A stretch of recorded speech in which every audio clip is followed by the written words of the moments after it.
I'm going to show you one of my favorite casts right now.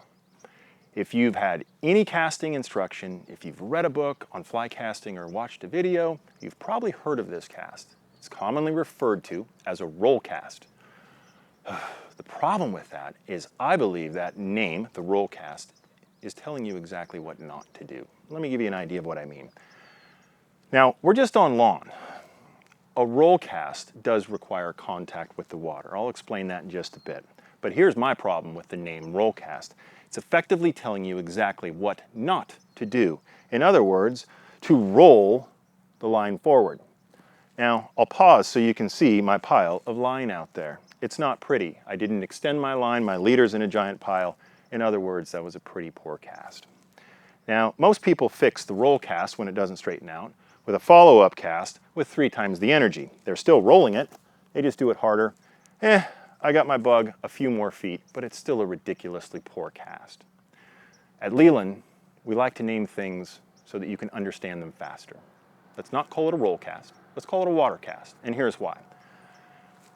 The standard issue fly cast we refer to as an air cast. You're putting the mass of the fly line behind you, and then you're pulling that mass in the direction you want it to go, and that's what bends your rod.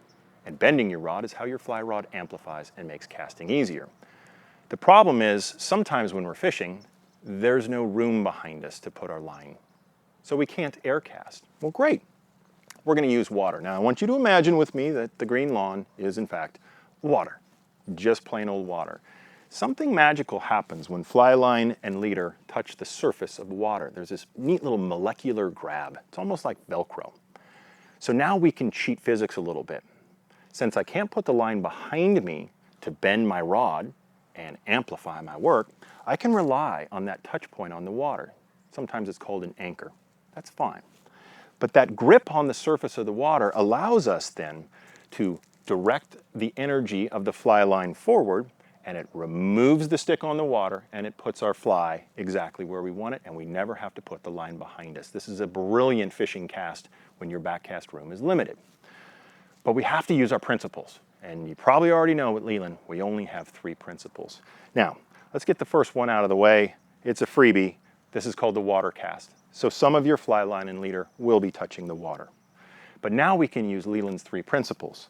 Commonly, in a water cast, you're also going to have some slack on the water. Fair enough, but principle number 1 is we can't move the fly line as one unit if there's slack. So let's remove it.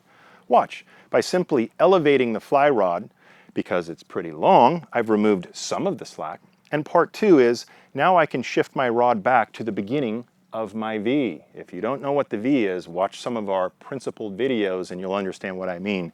This is the beginning of my casting stroke, and I have removed all the slack of the fly line. Excellent. Now all I have to do is add the next principle. I'm going to accelerate the pull of my line in the direction I want it to go. And the third principle is I must stop the rod during the journey. Beginning of my V, finish of my V, here comes my pull. There's my stop, and the resulting cast, even on lawn, without that magic stick on water, is I presented my fly at the end of my leader well ahead of my fly line. And I'm not working hard to do this, and I didn't have to put the line behind me to get it done. Let's do that again. I have contact with the imaginary water. Check. I have slack in front of me. I've got to do something with it. I'm going to lift my rod, remove some of it.